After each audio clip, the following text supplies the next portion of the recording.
à lỡ cái bông lan ta lơ mà ngồi tám tới sân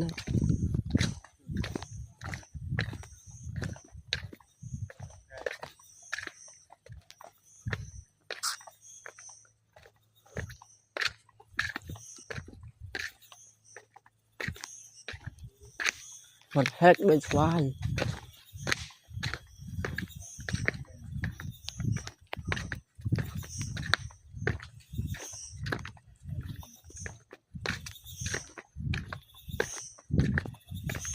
ông tâu anh không à ông tâu đâu đúng không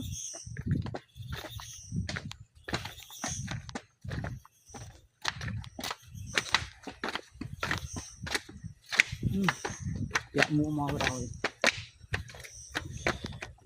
dạ này lắp thư ăn chết cam gì hả nung nung mới chưa được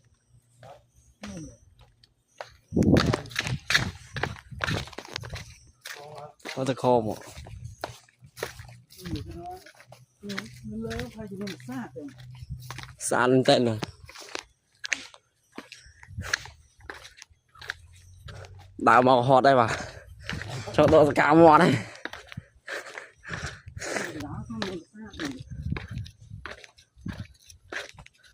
phun xoay hot quá hot đấy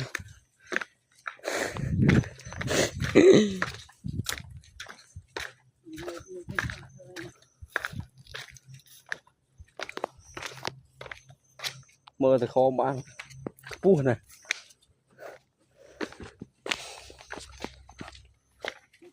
sao mấy bác sao ca sẽ sao rồi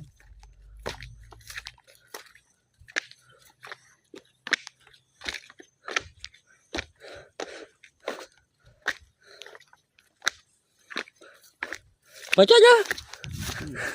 nhẹ nhãi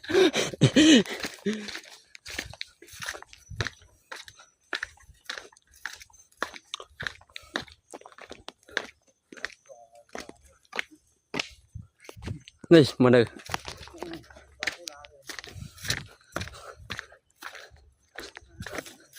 chả dám đã lên cho nha camera mấy can thật thon là hốt